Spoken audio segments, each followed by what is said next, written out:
Shalom, shalom, shalom. Yesu ni Bwana. Semina, semina, semina. Semina ya biashara na kazi.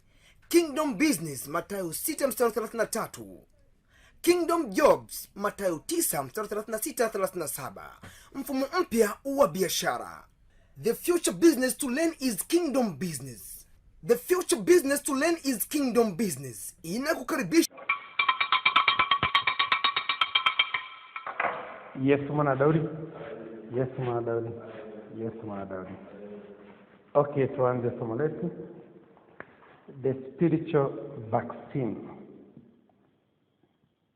Chanjo ya kiroho. The spiritual vaccine. Chanjo ya kiroho.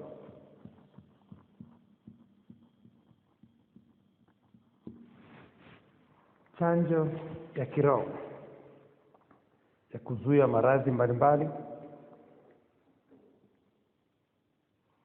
Tutaona kwenye Zaburi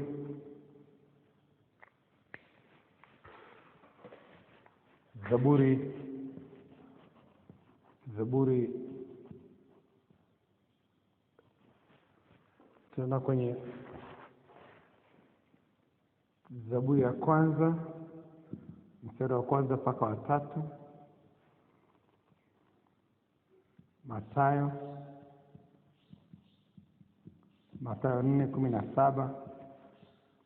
Matendo ya Mitume 3:19.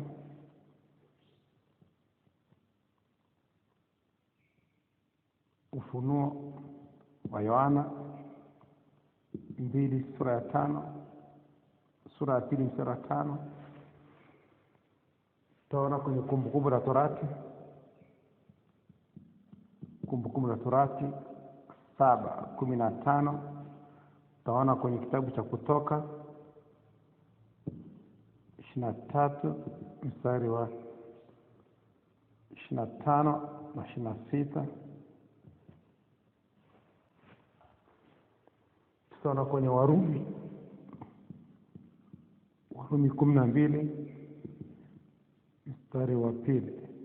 Tukupatia na mistari mingine mbele ya safari. Chanjo ya kiroho.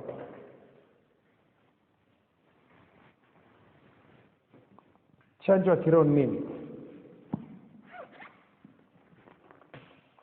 Ni toba.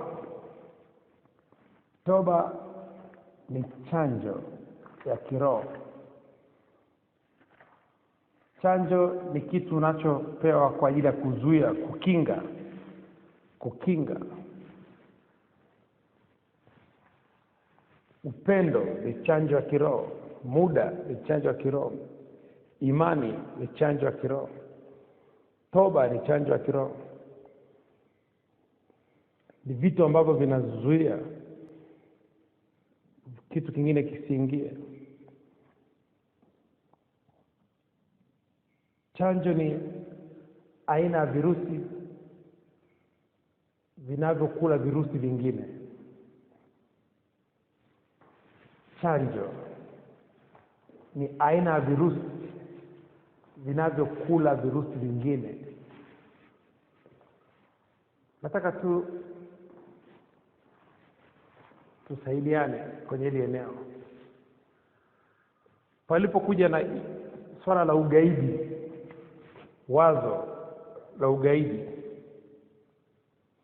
terrorism.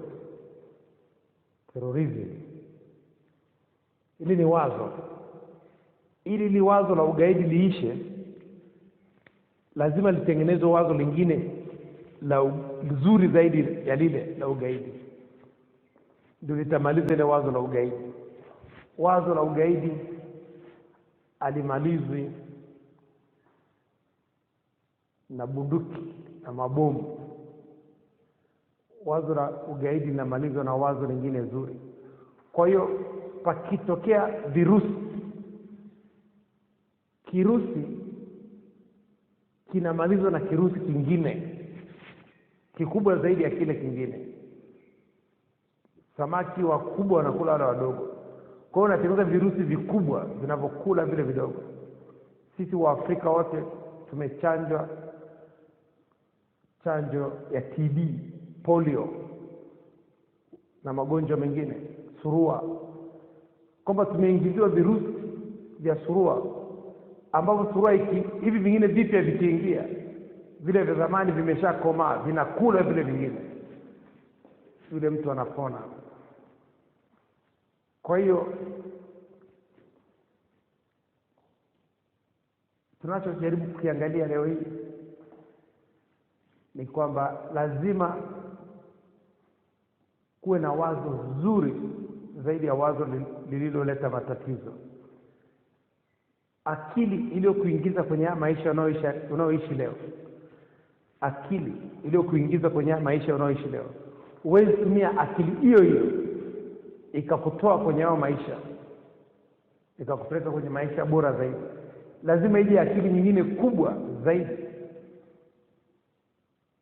ili uweze kutoa hapo. Ukisoma kitabu cha Methali sura ya 3 mstari wa 5, neno la Mungu linasema, mtumaini Bwana kwa moyo wako wote, usitegemee akili zako mwenyewe. Hizo akili zimeshakuingiza kwenye matatizo kwenye maisha unaoishi leo.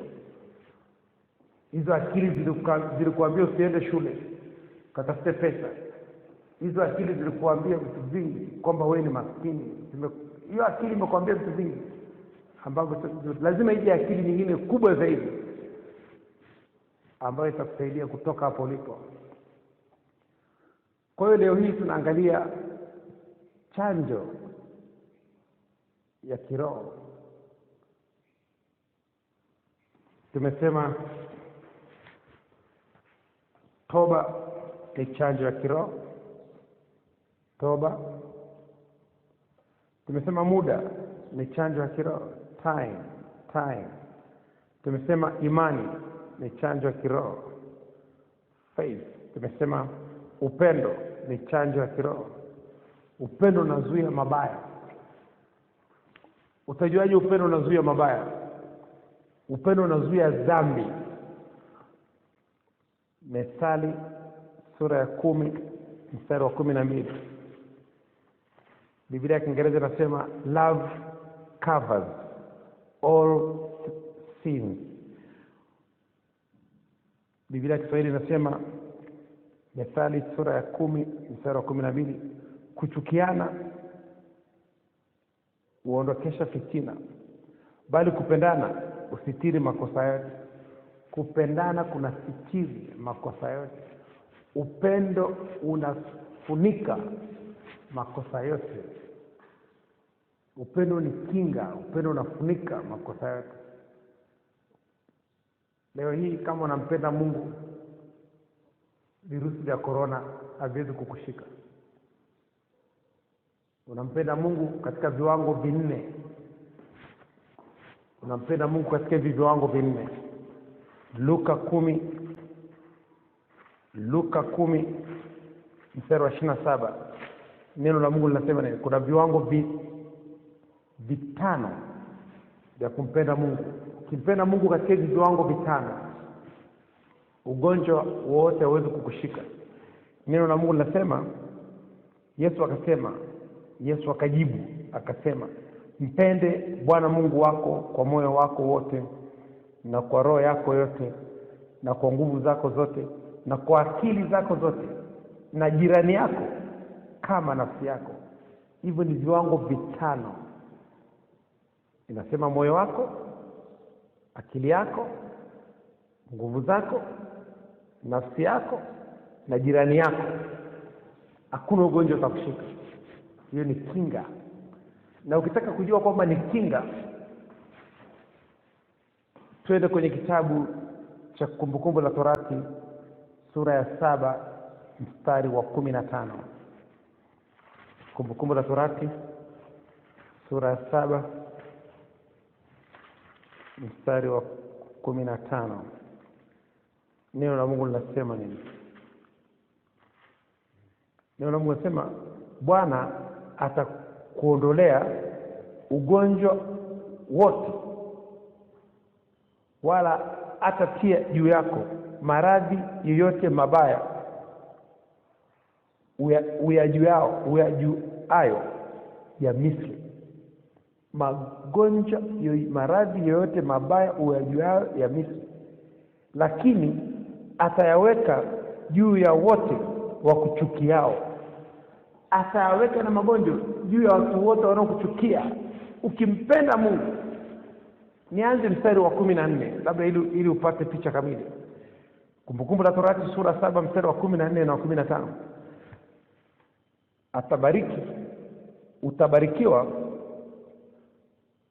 Utabarikiwa kuliko mataifa yote, utakuwa na mtu mume, hakutakuwa na mtu mume wala mke aliyetasa kati yenu, wala kati ya wanyama wenu wa mifugo.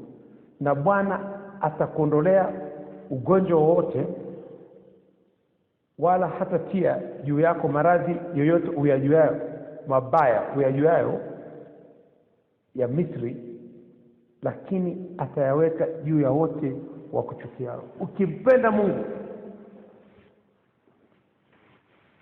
anaondoa ile magonjwa anaweka kwa watu wanaokuchukia. Kwa hiyo upendo ni kinga, upendo ni kinga. Kwa hiyo lazima umpende Mungu katika hivyo viwango na upende watu. Hiyo ni chanjo, unakuwa uko salama. Kwa hiyo lazima uangalie chanjo za kiroho ni nini. Tukisema muda ni chanjo ya kiroho, tuangalie Zaburi ya kwanza mstari wa kwanza mpaka wa 3. Neno la Mungu linasema nini? Neno la Mungu linasema serikali imesema kwamba watu wasikae vikundi, mpeane nafasi kwa sababu ya maambukizi. Unawe mikono, usishike macho, usishike mdomo mpaka umenawa mikono. Sasa angalia neno la Mungu linasema nini. Heri mtu yule asiyekwenda katika shauri la wasio haki, wala kusimama katika njia ya wakosaji, wala kuketi barazani pa wenye mizaa.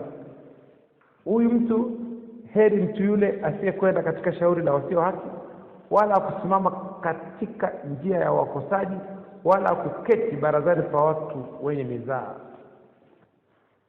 Ni muda unapotoka nyumbani sasa hivi, andika chini vitu unavyoenda kufanya na ni wapi unatakiwa kwenda na wapi. Ukimaliza rudi nyumbani. Usikae mahali ambako ustahili. Ukikaa utaondoka na virusi. Usikae mahali ambako ustahili, rudi nyumbani. Nchi zilizoendelea watoto wameambiwa wabaki nyumbani, wafanyie kazi nyumbani. Kwa hiyo lazima na wewe utumie muda kama kinga. Tumia muda wako vizuri. Tumia muda vizuri. Tumalizie mstari wa 2 na wa 3. Neno la Mungu linasema nini? Bali sheria ya Bwana ndiyo impendezayo, na sheria yake utafakari mchana na usiku. Naye atakuwa kama mti uliopandwa kando kando ya vijito vya maji, uzao matunda yake kwa majira yake, wala jani lake halinyauki, na kila alitendalo litafanikiwa. Kwa jitahidi sana kukaa mbali, kutumia muda kama kinga. Kutumia muda kama kinga. Hebu tuangalie Waefeso 5 mstari wa 15 mpaka 17. Waefeso sura ya 5 mstari wa 15. Waefeso sura ya 5 mstari wa 15. Waefeso sura ya 5 mstari wa 15 mpaka wa 17. Neno la Mungu linasema nini? Basi angalieni sana jinsi mnavyoenenda, si kama watu wasio na hekima, bali kama watu wenye hekima, mkiukomboa wakati, kwa maana zamani hizi ni za uovu. Kwa sababu hiyo msiwe wajinga, bali mfahamu ni nini yaliyo mapenzi ya Bwana Mungu. Kwa hiyo lazima tumeambiwa tusiwe wajinga, tuangalie jinsi tunavyoenenda. Ukiondoka nyumbani, andika unakoenda, unaenda wapi, na ukimaliza shughuli yako rudi nyumbani. Tengeneza vibanda vitatu: nyumbani, kazini, kanisani. Nyumbani, kazini, kanisani. Na kanisani unabidi ukeep distance. Ikiwezekana anza kupata mahubiri kupitia njia ya mtandao. Ukiona hauna imani na kanisani kwako, pata mahubiri kupitia njia ya mtandao. Kuna makanisa mengi sana kwenye mtandao bado wanahubiri, wanafundisha neno la Mungu. Unaweza kupata mahubiri kupitia njia ya mtandao kama vile sisi tunavyofundisha kupitia njia ya mtandao.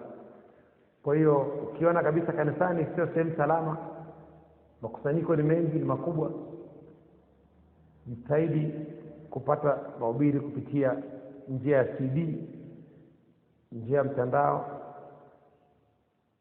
ili usikae mbali na imani. Kwa hiyo tumia muda kama kinga.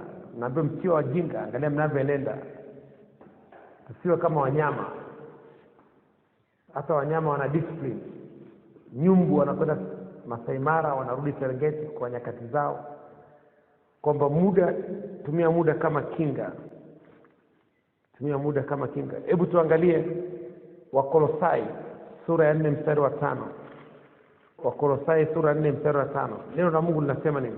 Enendeni kwa hekima mbele yao walio nje. Ukienda uko nje, nenda kwa hekima. Usishike watu mikono. Usiende sehemu ambayo haustahili. Enendeni kwa hekima mbele yao walio nje, mkiukomboa wakati. Mkiukomboa wakati. Wakolosai sura ya 4 mstari wa 5. Kwamba lazima tunafundishwa kuenenda kwa hekima. Mnyama anaweza kukosa hekima, lakini mwanadamu ana hekima. Kwamba lazima uende kwa hekima, ukiukomboa wakati. Ukiukomboa wakati. Basi kwa ufahamu tumshukuru Mungu dakika moja, alafu tuendelee na somo letu.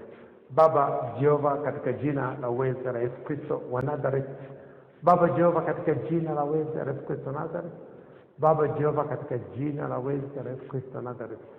Mtakatifu, mtakatifu, mtakatifu, Mungu wa Bwana wetu Yesu Kristo, Baba utukufu, Mungu wa Abraham, Isaka na Yakobo, Mungu wa wanafunzi wote wa Kingdom Business Clubship duniani. Baba Jehova, tunasema asante. Mungu wa kila mtu mwenye pumzi, kila mtu mwenye mwili, na msifu Bwana katika jina la uweza la Yesu Kristo Nazareth. Roho Mtakatifu, tunasema asante kwa siku hii ya leo uliyofanya kwa ajili yetu. Tunaifurahia na kushangilia katika jina la uweza la Yesu Kristo Nazareth. Roho Mtakatifu, tunasema asante kwa mwaka 2019, asante kwa mwaka 2020, asante kwa mwaka 2100. Asante Roho Mtakatifu kwa mwezi wa pili, asante kwa mwezi wa tatu, asante kwa mwezi wa 4, asante kwa siku ya jana, asante kwa siku ya leo, asante kwa siku ya kesho. Asante Roho Mtakatifu kwa majira ya saa 3, asante kwa majira ya saa 4, asante kwa majira ya saa 5. Asante Roho Mtakatifu kwa akili ya jana, asante kwa akili ya leo, asante kwa akili ya kesho, asante kwa ufahamu wa jana, asante kwa ufahamu wa leo, asante kwa ufahamu wa kesho. Roho Mtakatifu, tunasema asante kwa afya ya jana, asante kwa afya ya leo, asante kwa afya ya kesho. Asante kwa nguvu za Kristo za siku ya jana, asante kwa nguvu za Kristo za siku ya leo, asante kwa nguvu za Kristo za siku ya kesho. Roho Mtakatifu, tunasema asante. Tunabariki ya majira ya saa 4 na nuru ya Kristo, afya ya Kristo, utajiri wa Kristo. Tunabariki ya majira ya saa 4 na kuyatakasa kwa damu ya Yesu Kristo Nazareth. Roho Mtakatifu, tunafungua malango ya saa 4, tunafungua malango ya saa 4 kwa damu ya Yesu Kristo Nazareth. Tunafungua malango ya akili ya Kristo, ufahamu wa Kristo, malango ya afya ya Kristo, nguvu za Kristo. Roho Mtakatifu, tunakuja mbele yako, tunakuomba utufungulie malango ya hekima ya Kristo, maarifa ya Kristo, ufahamu wa Kristo, ujuzi wa Kristo, ubunifu wa Kristo. Roho Mtakatifu, tunakuomba utufungulie malango ya Kristo, ya ushauri wa Kristo. Tunakuomba Roho Mtakatifu tufungulie malango ya upendo wa Kristo, amani ya Kristo, furaha ya Kristo. Tunakuomba Roho Mtakatifu tufungulie malango ya matumaini ya Kristo. Tufungulie malango ya toba, tufungulie malango ya imani, tufungulie malango ya ushauri wa Kristo katika jina la Yesu Kristo Nazareth. Roho Mtakatifu, tunakuomba tufungulie malango ya kazi, malango ya biashara, malango ya huduma, Tunakuomba Roho Mtakatifu tufungulie malango ya wanafunzi wa Kristo katika huduma, wateja wa Kristo katika biashara. Tunakuomba Roho Mtakatifu tufungulie malango wasaidizi wa maono yetu, wasaidizi wa ndoto zetu katika jina la Yesu Kristo. Tunabariki majira ya saa 4 na nuru ya Kristo, afya ya Kristo, utajiri wa Kristo. Roho Mtakatifu tunakuja mbele yako, tunakuomba utusamee maovu yetu yote, utuponye na magonjwa yetu yote kwa damu ya Yesu Kristo Nazareth iliyomwagwa msalabani, kwa maana fadhili za Kristo ni za milele katika jina la Yesu Kristo Nazareth. Roho Mtakatifu tunakaribisha katika majira ya saa 4, uwe mwalimu wetu, upate kutufundisha, upate kutuongoza katika njia yetu pasaa kuiendea. Utufundishe njia zako, utuonyeshe njia zako katika jina la Yesu Kristo tumeomba na kushukuru. Haleluya. Amen.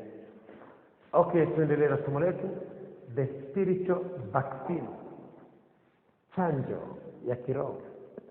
Tumesema toba ni chanjo ya kiroho, muda ni chanjo ya kiroho, imani ni chanjo ya kiroho, na upendo ni chanjo ya kiroho. Imani inahamisha milima. Marko sura ya 11 sura 23. Marko 11:23, neno la Mungu linasema nini? Amin, nawaambia, yeyote atakayeuambia mlima huu ung'ooke ukatupwe baharini, wala asione shaka moyoni mwake, ila aamini kwamba hayo asemayo yametukia, yatakuwa yake. Imani, ukiamini mambo yote yanawezekana. Marko 9:23, Marko 9:23. Ukiamini, Yesu alisema ukiamini mambo yote yanawezekana. Sio kwamba ukishika mistari 20, 30 ya Biblia. No, ukiamini mstari mmoja, ukiamini, ukitamka, kiachilia imani yako. Lazima ujitahidi sana upandishe pressure yako ya imani, upandishe imani yako juu. Lazima ujitahidi sana upandishe imani yako. Tumetoa mstari kwenye page yetu ya Facebook jinsi gani ya kupandisha imani. Unaweza kuingia kwenye page yetu ya Facebook ukaandika Mwalimu Bill Mush, au kaandika Bill Mush, utaona kwenye profile, utaona mistari itakayo kusaidia kupandisha imani yako juu. Kwa sababu kinachotakiwa sasa hivi imani isishuke. Madokta wanaangalia kwenye eneo la kimwili, lakini sisi wa Kristo tunaangalia kwenye eneo la imani, kwa sababu Mkristo aishi kwa oxygen. Mkristo anaishi kwa imani. Neno la Mungu linasema kama misingi imeharibika, mwenye haki atafanya nini? Zaburi ya 11 mstari wa 3. Kisoma Waebrania 10:38, neno la Mungu linasema lakini mwenye haki wangu ataishi kwa imani, na roho yake kisita sina furaha naye. Kwa hiyo lazima uhakikishe kwamba unaishi kwa imani, imani yako iwe juu. Kuna wanasema ugonjwa virusi vya corona vinaua sana wazee. Sio kweli. Kama vinaua wazee, vingelimuua Ibrahim. Ibrahim aliondoka nyumbani kwa babake akiwa na miaka 75. Ibrahim kwa nini akufa na yale magonjwa ya miaka hiyo? Ni kwa sababu kiwango cha imani ambacho alikuwa nacho Ibrahim. Aliitwa baba wa imani. Kwa hiyo wewe kama ni mzee, ili virusi visikupate, hata kama kinga zako za mwili ziko chini, pandisha imani. Imani ikiwa juu, ule ugonjwa upate. Lakini kama kinga za mwili ziko chini, alafu na hauna imani, lazima ikusumbue. Abraham alikuwa na miaka 75, lakini akusumbuliwa na magonjwa, akaishi miaka 100 zaidi, miaka 175. Ni kwa sababu sio swala la kinga za mwili, ni swala la imani. Imani inatakiwa iwe juu. Na ni sababu Yesu aliombea imani ya Petro, akuombea kinga za mwili wa Petro. Kwa mzee yote anayesikiliza hili somo, kama baba yako ana miaka kuanzia 50 kwenda juu, mtumie hili somo. Una mtu yote unamjua ana miaka 50 kwenda juu, mtumie hili somo apate chanjo ya kiroho. Chanjo ya imani ni chanjo ya kiroho. Yesu aliombea imani ya Petro, akuombea kinga za mwili wa Petro. Luka sura 22 mstari 31 mpaka 32. Luka mtakatifu sura 22 mstari wa 31 mpaka wa 32. Neno la Mungu linasema nini? Yesu akasema, Simoni, Simoni, tazama shetani amewataka nini apate kuwapepeta kama vile ngano. Mstari wa 32. Lakini nimekuombea wewe ili imani yako isitindike, nawe utakapoongoka uimarishe ndugu zako. Yesu aliombea imani ya Petro, akuombea kinga za mwili za Petro. Sasa leo hii kama una mtu unamjua na miaka 50 kwenda juu, hebu tuangalie Mwanzo sura ya 12 mstari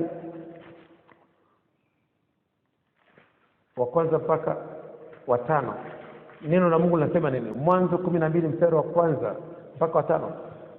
Neno la Mungu linasema nini? Bwana akamwambia Abraham, toka wewe katika nchi yako na jamaa zako na nyumba ya baba yako, uende mpaka nchi nitakayokuonyesha, nami nitakufanya wewe kuwa taifa kubwa na kukubariki na kulikuza jina lako, nawe uwe baraka. Nami nitawabariki wakubarikio, naye akulaanie nitamlaani, na katika wewe jamaa zote za dunia watabarikiwa. Basi Abraham akaenda kama Bwana alivyomwamuru. Lutu akaenda pamoja naye Abraham alikuwa mtu wa miaka 75 alipotoka Harani. Abraham alikuwa na miaka 75. Kulikuwa kuna magonjwa ya kuambukiza, kulikuwa hakuna chanjo ya aina yote. Abraham baada ya kujua kabisa hakuna chanjo katika hiyo miaka, aliamua kuishi kwa imani. Na alipoishi kwa imani ilikuwa ndio kinga yake. Hakuna ugonjwa uliomsumbua. Akaambukiza ile imani kwa watoto wake na wajukuu zake.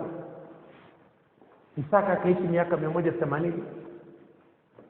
Yakobo akaishi miaka 147. Sara akaishi miaka 127. Kwa hiyo aliishi miaka mingi. Kwa nini? Kwa sababu ya kiwango cha imani. Kiwango cha imani. Mathayo sura ya 9 mstari 29. Mathayo sura ya 9 mstari 29. Kiwango chako cha imani ndicho kitakacho kufanya uishi. Neno la Mungu linasema nini? Yesu anaponya watu wawili, vipofu wawili. Tuanzie mstari wa 27. Alipokuwa akipita kutoka huko, vipofu wawili wakamfuata wakipaza sauti wakisema, uturehemu mwana wa Daudi. Naye alipofika nyumbani, wale vipofu wakamwendea Yesu akawaambia, mnaamini kwamba naweza kuwafanyia hili? Mnaamini kwamba naweza kuwafanyia hili? Wakamwambia, naam Bwana, tunaamini. Ndipo alipowagusa macho akasema, kwa kadri ya imani yenu mpate. Kwa kadri ya imani yenu mpate. Utaishi kwa kadri ya imani yako. Utakula urefu wa kamba yako.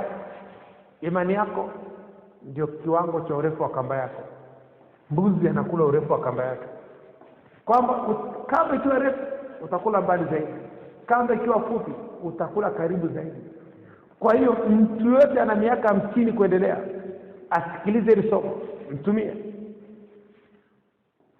Asikilize somo, hakikisha kwamba anaingia kwenye mtandao wetu wa Facebook, anaandika Mwalimu Bilmush au Bilmush, anaangalia mistari yote ambayo tumeiweka pale ya kupandisha imani yake. Imani inapandishwa na neno la Mungu. Imani inapandishwa na neno la Mungu. Kupandisha imani yako, imani inapandishwa kwa kusikia neno la Mungu. Kwa hiyo lazima ujitahidi imani yako iwe juu. Imani ikiwa juu, hakuna ugonjwa utakao kusumbua. Abraham hakuwa na historia yote ya kuugua Abraham alikuwa na uwezo wa kusoma Biblia, kusoma neno la Mungu mpaka pointi ya mwisho. Kwa hiyo lazima ujitahidi, ujue kabisa kwamba unahitaji kupandisha imani yako. Kipindi hichi cha janga la kidunia ni kuchunga sana imani yako isitindike, isianguke, imani yako isishuke. Ni kuchunga imani yako isishuke. Hichi ni kipindi ambacho shetani anataka kuwapepeta watu kama ngano. Kama nilivyosoma kwenye Luka 22:31 mpaka 32, Yesu anamwambia Petro, shetani amewataka kuwapepeta kama ngano. Sasa hivi corona imetaka kuwapepeta kama ngano, kwamba imani yako isitindike. Na mimi naombea imani yako kuanzia sasa hivi. Mungu aimarishe imani yako isitindike, na itakapoimarika kupitia somo hili uimarishe na mwingine. Maana yake utumie mtu mwingine ili somo imani yake isitindike. Kwa hiyo lazima ujitahidi. Warumi sura ya 12 mstari wa 2, neno la Mungu linasema nini? Warumi 12 mstari wa 2, wala msifuatishe namna ya dunia hii, bali mgeuzwe na kufanywa upya nia zenu, mpate kujua hakika mapenzi ya Mungu yaliyo mema, ya kumpendeza na ukamilifu. Msifuatishe namna ya dunia hii, msifuatishe namna ya dunia hii, bali mgeuzwe na kufanywa upya nia zenu, mpate kujua hakika mapenzi ya Mungu yaliyo mema na ya kupendeza na ukamilifu. Kwamba lazima ujitahidi imani yako isishuke. Hiyo pressure ya imani isishuke, pressure ya tumaini isishuke. Ndio kitu kitakachokusaidia, na kufuata sheria, taratibu ambazo serikali imesema. Mnawe mkono, mkae mita 1 mita 2, usishike macho. Unajua umepanda gari, umeshika viti vya gari, umeshika milango, vitasa vya milango, kwamba ndio sababu unaambiwa unawe mkono. Umefungua mlango wa gari, umeshika siti ya gari, umeshika kitasa cha mlango, umepewa change, urudisho change, umetoa nauli, umepewa ile pesa. Usishike macho yako, usishike mdomo wako, usishike pua yako. Hakikisha ukiona mahali kuna ndoo ya maji, nawa mkono, uwe uko salama. Na imani yako iwe juu. Imani iwe juu. Ni kwa nini makanisa yanamiliki hospitali? Ni kwa sababu wale watu ambao imani yao iko chini lazima waende hospitali. Wachungaji wote, maaskofu wote ambao imani yao iko chini lazima wakatibiwe hospitalini. Lakini mtu ambaye imani yake iko juu kama ya Yesu, anakemea tu ule ugonjwa unaondoka. Anakemea ule ugonjwa unaondoka. Kwa hiyo hospitali, lazima uende hospitali, na lazima utumie imani. Vitu vyote viwili utumie, kwa sababu imani yako iko chini. Kama imani yako iko juu, uhitaji hospitali, uhitaji vidonge. Kama Yesu akuhitaji hospitali, akuhitaji vidonge. Yeye ndiye alikuwa anaponya watu. Kwa hiyo lazima ujitahidi. Kama imani iko chini, changanya na imani. Kama imani yako iko chini, changanya na vidonge. Changanya na vidonge. Nawa mikono. Fuata taratibu zilizotolewa na serikali. Hebu tuangalie Waebrania sura ya 4 mstari wa 2. Neno la Mungu linasema nini? Maana ni kweli sisi nasi tumehubiriwa habari njema vile vile kama hao, lakini neno lile lililosikiwa alikuwafaa hao, kwa sababu walikuchanganyika na imani ndani yao waliosikia. Kwa hiyo jitahidi unaposikiliza neno la Mungu changanya na imani. Maana yake peleka kwenye matendo. Peleka kwenye matendo. Peleka kwenye matendo. Peleka kwenye matendo. Kumpenda Mungu ni kumtumikia Mungu. Lazima ujue kabisa kumpenda Mungu ni kumtumikia Mungu. Na ukimtumikia Mungu, kumtumikia Mungu ni kinga dhidi ya magonjwa, dhidi ya virusi mbalimbali. Kumtumikia Mungu ni kinga. Neno la Mungu linasema nini? Kutoka 23 mstari wa 25 na 26. Kumtumikia Mungu ni kinga dhidi ya magonjwa mbalimbali. Neno la Mungu linasema, nanyi mtamtumikia Bwana Mungu wenu, naye atakibarikia chakula chako na maji yako, nami nitakuondolea ugonjwa kati yako. Nitaondoa ugonjwa. Apata kuwa na mwenye kuharibu mimba wala aliyetasa katika nchi yako, na hesabu ya siku zako nitaitimiza. Utaishi ile miaka ambayo Mungu amesema. Utaishi miaka ya corona. Utaishi miaka ya neno la Mungu. Kwa hiyo lazima ujue kabisa kumtumikia Mungu ni kinga. Yesu alisema, mimi ni mzabibu. Tusome kwenye kitabu cha Yohana sura 15 mstari wa 1 na kuendelea. Yohana 15, Yesu anasema nini? Usiwe mmoja wapo katika ile andiko. Neno la Mungu anasema, mimi ndimi mzabibu wa kweli, na Baba yangu ndiye mkulima. Kila tawi ndani yangu lizaalo, kila tawi ndani yangu lisilozaa uliondoa. Kila tawi ndani yangu lisilozaa uliondoa. Yeye ni mzabibu. Tawi lolote ambalo halizai linakatwa, na kila tawi lizaalo ulisafisha ili lizidi kuzaa. Kwa hiyo kama tawi ambalo halizai, ina maana mtu ambaye amtumiki Mungu, korona inamhusu kumuondoa. Tawi ambalo halizalishi matunda linaondolewa, kwamba yeye ni mzabibu na baba yake ni mkulima, kwamba tawi lisilozaa analiondoa na lile linalozaa analisafisha ili lizidi kuzaa. Kwamba usiwe mmoja wapo. Una masaa 24. Tumesema muda ni kinga. Muda ni kinga. Una masaa 24.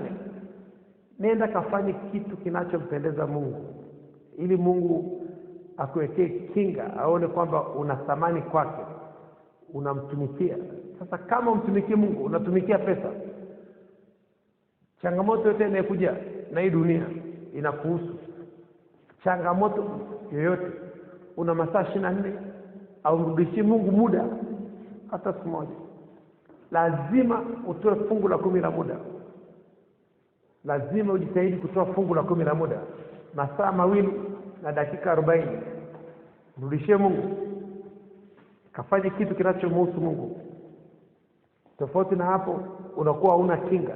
Fungu la 10 la muda, hiyo ni kinga dhidi ya virusi mbalimbali. Unamrudishia Mungu muda. Kwa hiyo lazima uwe makini sana. Usilalamike tu. Usilalamike ukafikiri kwamba unaonewa. Hapana. Umepewa masaa 24. Ni masaa mangapi unamrudishia Mungu? Inabidi uende ukatunze mazingira, uende kwa watoto yatima, ukawasaidie kazi za mikono. Peleke kitu, peleka muda wako na nguvu zako. Uende ukaombea wagonjwa hospitalini, uende magereza ukawatie moyo, uende ukahubiri injili barabarani, uende kwa wajane, uende kwa wazee, uende kwa watoto mtaani. Kaguse maisha ya mtu mwingine katika hilo fungu la 10 la muda. Tofauti na hapo, magonjwa yanakuhusu ndugu yangu. Kwa sababu imani yako, unapofanya zile kazi, imani imekuhakikishia kwamba nitaondoa magonjwa kati yako. Neno la Mungu linakuhakikishia kwamba utaugua, ukimtumikia utaugua. Hiyo ndio imani. Imani ni kuwa na uhakika na mambo tarajiayo baada ya mambo yasioonekana. Hiyo ndio imani, kwamba neno la Mungu linasema nini?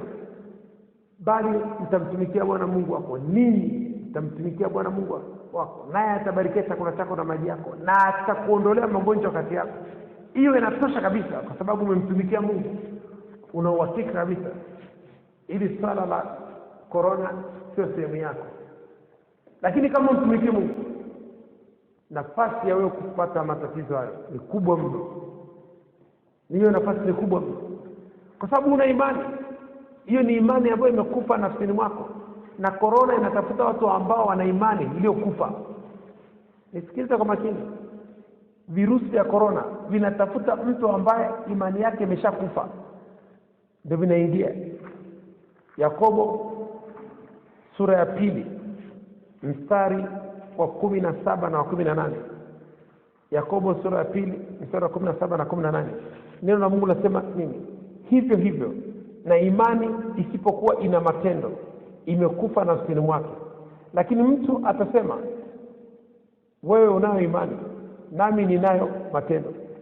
Nionyeshe imani yako pasipo matendo, nami nitakuonyesha imani yangu kwa njia ya matendo yangu. Kwa virusi, shetani anataka kuwapepeta kama vile ngano, kwamba corona inataka kupepeta kama vile ngano. Ni kwa sababu mtumikie Mungu. Ukiwa unamtumikia Mungu, maandiko yanasema kwamba ataondoa magonjwa juu yako. Hakuna ugonjwa wote unaojua wa Misri utakao kupata. Ataondoa ugonjwa, ataweka kwa watu wanaokuchukia. Yule mtu yote anayekuchukia anachukua magonjwa. Kwa hiyo lazima uwe makini unapomtumikia Mungu. Una insurance, una bima ya afya. Kumtumikia Mungu ni bima ya afya. Saving God is a health insurance. Kumtumikia Mungu ni bima ya afya. Nirudie tena ile andiko. Kumtumikia Mungu ni bima ya afya. Kutoka 23 mstari wa 25 na wa 26. Kumtumikia Mungu ni bima ya afya. Nanyi, neno la Mungu linasema kutoka 23 mstari wa 25 na 26, nanyi mtamtumikia Bwana Mungu wenu, naye atakibarikia chakula chako na maji yako, nami nitakuondolea ugonjwa kati yako. Apata kuwa na mwenye kuharibu mimba wala aliyetasa katika nchi yako, na hesabu ya siku zako nitaitimiza. Kumtumikia Mungu ni bima ya nini? Ya afya. Ni bima ya afya. Tusome kitabu cha Ayubu sura ya 36 mstari wa 11. Ayubu 36:11. Neno la Mungu linasema nini? Kama wakisikia na kumtumikia, watapisha siku zao katika kufanikiwa na miaka yao katika furaha. Kama wakisikia na kumtumikia, watapisha siku zao katika kufanikiwa na miaka yao katika furaha. Ukisoma waraka wa 3 wa Yohana, waraka wa 3 wa Yohana sura ya 1 mstari wa 2, waraka wa 3 wa Yohana, neno la Mungu linasema, mpenzi, naomba ufanikiwe katika mambo yote na kuwa na afya yako kama vile roho yako ifanikiwa. Mpenzi, naomba ufanikiwe katika mambo yote na kuwa na afya yako, kuwa na afya nzuri kama vile roho yako ifanikiwa. Tuangalie kwenye kitabu cha Yeremia 19:30. Yeremia 19:30, neno la Mungu linasema nini?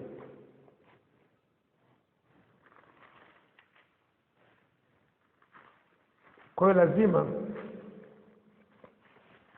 lazima ujitahidi kujua kabisa kwamba kuna kitu unachokifanya cha Mungu. Kabla ya Yeremia 19:30, tuangalie Yeremia 30:17. Neno la Mungu linasema, Yeremia 30:17, maana nitakurudishia afya, nami nitakuponya jeraha zako, asema Bwana. Kwa maana nitakurudishia afya, nami nitakuponya jeraha zako, asema Bwana wa majeshi. Sasa lazima uangalie, kumtumikia Mungu ni bima ya afya. unakuwa na uhakika utaugua. Hakuna shirika duniani au serikali duniani watakuajiri au kampuni duniani itakuajiri ikuhakikishie kwamba utaugua. Watakupa bima afya. Kweli wao. Lakini ukiugua utafanya nini? Utaugua. Mungu ndio pekee yake anakuambia utaugua ukimtumikia. Ataondoa yale magonjwa ambayo yatakupata.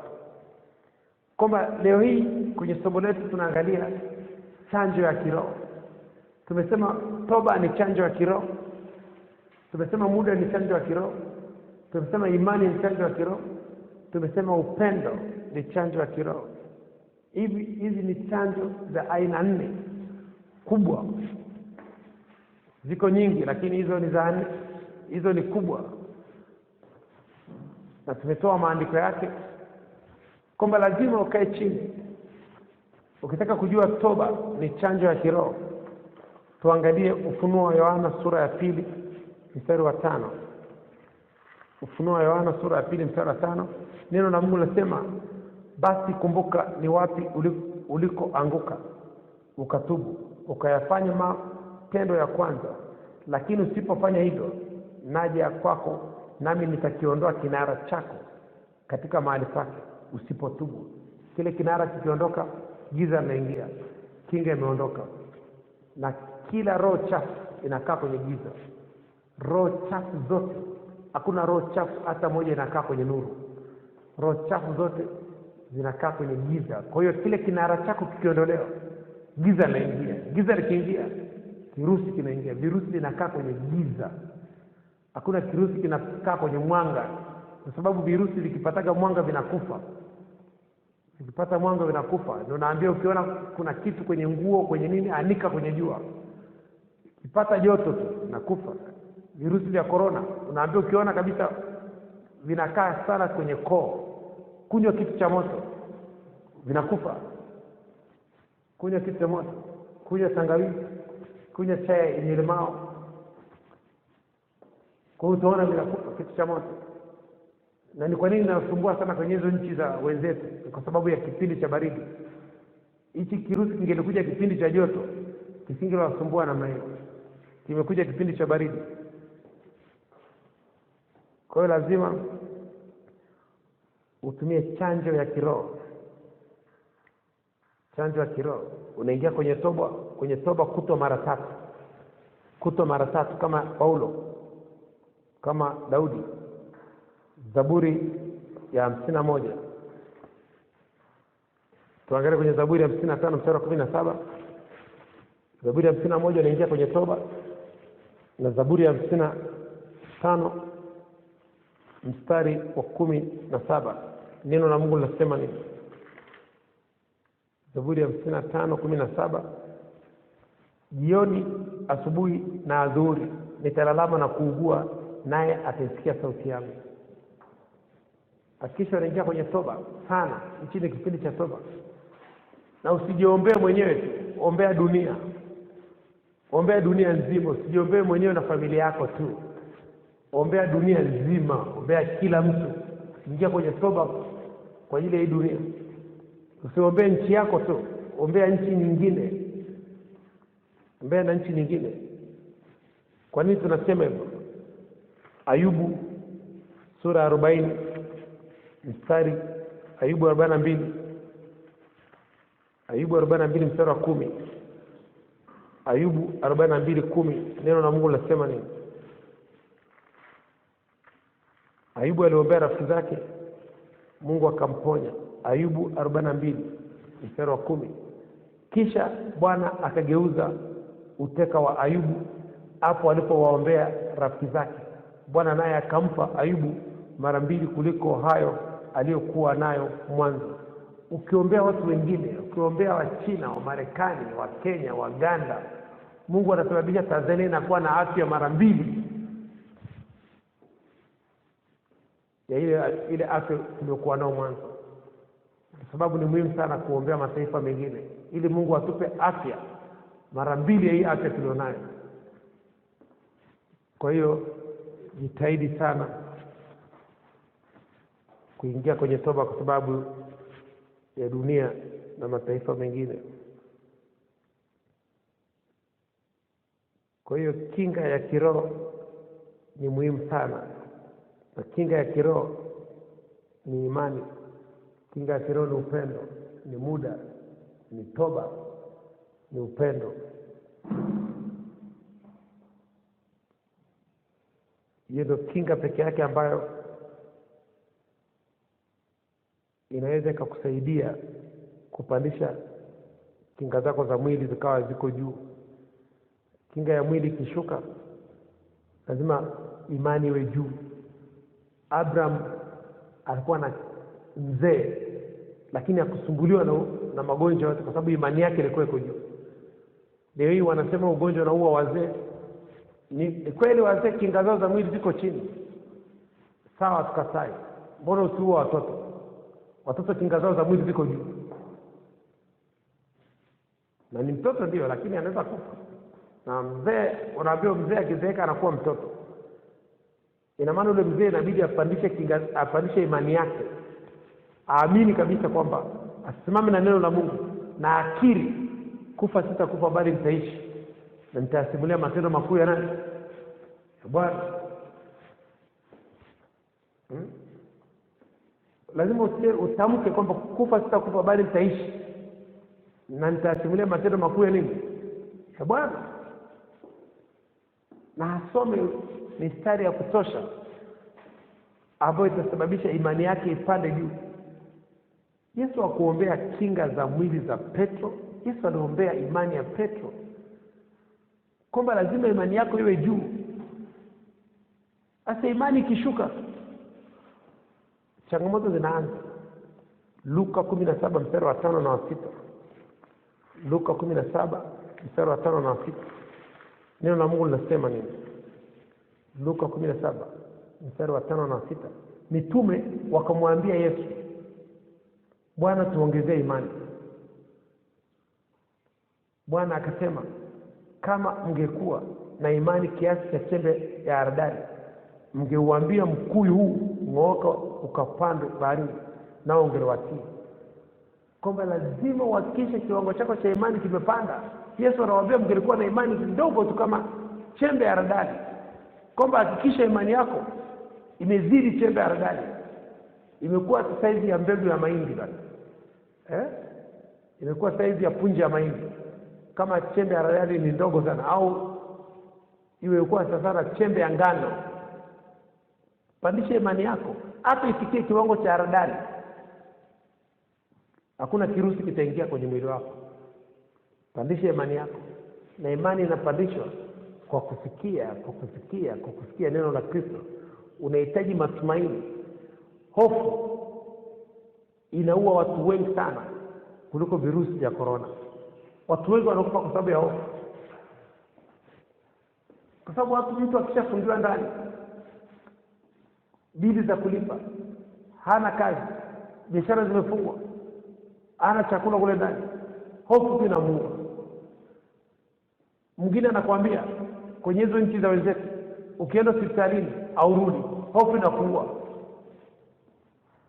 Utapiga simu, ambulance itakuja, itakuchukua, lakini wanajua ukiondoka urudi, litaletwa jina na kwenda kuonyesha kaburi la ndugu yako lile pale. Biashara imeisha. Hiyo hofu inaua watu. Sasa lazima ujitahidi imani yako iwe juu. Imani ikishuka, hofu inaingia. Imani ikiingia, hofu inaondoka. Kinyume cha imani ni hofu, na kinyume cha hofu ni imani. Ni giza na nuru. Giza likiingia, nuru inaondoka. Kweli uongo? Na nuru ikiingia, giza inafanya nini? Sasa jitahidi sana imani yako isishuke. Mimi napandisha imani yangu kila siku. Kila saa napandisha imani. Kila baada ya dakika 60 namshukuru Mungu. Kila baada ya dakika 60 kwenye huduma huwa tunamshukuru Mungu. Ni kwa nini? Ni kwa sababu napandisha imani yangu. Namtaja Mungu muda wote. Imani yangu inakuwa iko juu. Sasa kama Mungu namtaja kipindi ya matatizo, haijakaa vizuri. Usimtafute Mungu wakati wa shida tu. Leo watu wanamtafuta Mungu. Na Mungu anasema utaniita na sitaitikia. Ndivyo Mungu anasema. Methali sura ya kwanza mstari wa 27. Anakwambia mtaniita na sitaitikia. Sasa unamuita Mungu wakati una shida. Hiyo ndio changamoto. Wakati changamoto zimezidi ndio unamuita Mungu. Ukisoma Methali sura ya kwanza mstari wa 27 mpaka wa 32, neno la Mungu linasema, hofu yenu ifikapo kama tufani, na msiba wenu ufikapo kama kisulisuli, dhiki na taabu zitakapowafikia, ndipo watakaponiita lakini sitaitikia, watanitafuta kwa bidii wasinione. Umesubiri kipindi ya matatizo ndio tunamtafuta Mungu. Hiyo ndio changamoto. Mtafute Mungu wakati wote. Soma hiyo Methali sura ya kwanza mstari wa 27 mpaka 32. Ndio utajua kabisa kwamba Mungu anatakiwa kutafuta wakati wote. Anasema niite nami nitakuitikia. Nitakuonyesha mambo makubwa, makuu, ya ajabu usiyojua. Ni kwa nini? Kwa sababu unamtafuta Mungu kila siku. Kwa sababu uko na Mungu kila siku. Kumkumbuka Mungu kila siku ni kinga. Kinga ni nguvu. Mungu anakupa nguvu. Kinga ni nguvu. Tuko pamoja? Kumbukumbu la Torati 8:18. Kumbukumbu la Torati 8:18. Kinga ni nguvu. Mungu anakupa nguvu. Mungu akikupa nguvu hakuna ugonjwa utakusumbua. Hakuna ugonjwa utakaokusumbua. Sasa watu wengi wanamtafuta Mungu wakati wa changamoto. Kinga ni nguvu. Neno la Mungu linasema, bali utamkumbuka Bwana Mungu wako, maana ndiye akupaye nguvu za kupata afya njema, ili alifanye imara agano lake alowapa baba zako kama hivi leo. Atakupa nguvu ya kupata afya njema, nguvu ya kinga, kukinga virusi. Nguvu ni kinga. Nguvu ni kinga. Ukisoma kitabu cha Mathayo sura ya 11 mstari wa 12, neno la Mungu linasema nini? Mathayo 11:12, neno la Mungu linasema, tangu siku za Yohana Mbatizaji hata sasa ufalme wa mbinguni upatikana kwa nguvu, na wenye nguvu wauteka. Kama una nguvu huwezi kuzuia virusi. Watu wenye nguvu tunaweza kuzuia virusi. Luka 16:16, neno la Mungu linasema nini? Luka 16:16, neno la Mungu linasema, Torati na manabii vilikuwapo mpaka Yohana. Tangu wakati huo habari njema ya ufalme wa Mungu utangazwa, na kila mtu hujiingiza kwa nguvu. Kama una nguvu huwezi kujiingiza kwenye ufalme wa Mungu. Kama una nguvu, kinga za mwili zinakuwa zimeshuka, ugonjwa wote unakuingia. Ukiwa na nguvu hakuna kirusi kinaingia kwenye mwili wako.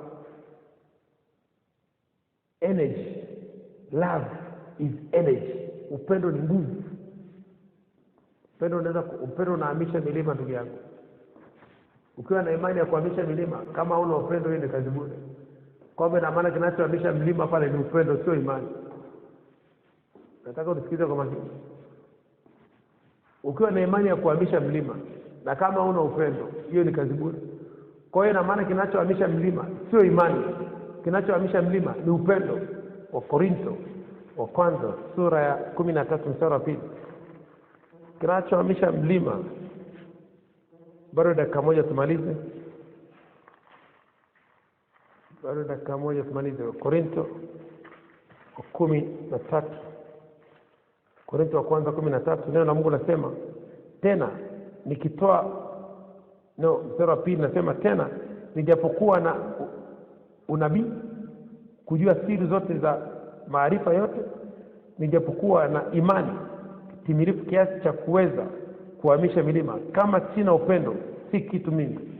Kinachohamisha mlima ni upendo, sio imani. Sasa ina maana lazima uwe na imani, na imani inafanya kazi na upendo, na upendo unafanya kazi na imani. Wagalatia sura ya 5 mstari wa 6. Wagalatia 5:6, imani itendayo kazi kwa upendo.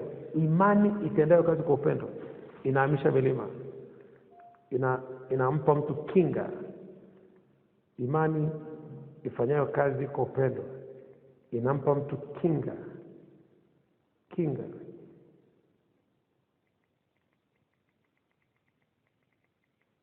Imani inampa mtu, imani inayofanya kazi na upendo. Kwa hiyo kinachohamisha mlima pale ni upendo. Kilichokuwa kinafanya Yesu anaponya watu ilikuwa ni upendo, anafufua watu ni upendo. Ni imani alionayo inayofanya kazi na upendo. Kwa sababu Yesu aliombea imani ya Petro, anajua imani ya Petro inafanya kazi na upendo. Kwa hiyo kwa ufahamu tutaishia hapo. Saa 4:59. Somo letu la leo lilikuwa linasema nini? Kinga ya kiroho, chanjo ya kiroho. Na tumesema chanjo ya kiroho ni toba, lazima tuingie kwenye toba. Chanjo ya kiroho ni muda, tutumie muda vizuri, tusikae mahali pasipostahili. Kinga ya kiroho ni imani. Imani ikishuka tu ugonjwa unaingia. Na kinga ya kiroho ni upendo. Na imani inayofanya kazi na upendo ni imani ya Kristo. Kuna imani inayofanya kazi na pesa, na kuna imani inayofanya kazi na upendo. Imani inayofanya kazi na upendo ni imani ya Kristo. Imani inayofanya kazi na pesa, hiyo ni fake, hiyo ni yule muovu. Watu wanakuamini, wanakupenda kwa sababu ya kile kitu ulichonacho. Lakini imani ya Kristo inafanya kazi na upendo. Upendo haubagui, upendo hauna unafiki, upendo hauna fitina, upendo unaheshimu watu, upendo hauangalii wewe ni mwanamke, wewe ni mwanaume, wewe ni Mwafrika au ni mzungu. Upendo hauangalii utaifa wa mtu. Hiyo ndio upendo wa Kristo unaofanya kazi na imani. Basi kwa ufahamu tutaishia hapo. Ninashukuru kwa muda wenu kwa kunisikiliza. Kwa hiyo jitahidi kutumia chanjo za kiroho kama nilivyofundisha. Asanteni, Mungu awabariki sana. Tutamshukuru Mungu kwa dakika chache alafu tumalize. Baba Jehova, katika jina la uweza la Yesu Kristo wa Nazareth. Baba Jehova, katika jina la uweza la Yesu Kristo wa Nazareth. Baba Jehova, katika jina la uweza la Yesu Kristo wa Nazareth. Mtakatifu, mtakatifu, mtakatifu, Mungu wa Bwana wetu Yesu Kristo, Baba utukufu, Mungu wa Abraham, Isaka na Yakobo, Mungu wa wanafunzi wote wa Kingdom Business Clubship duniani.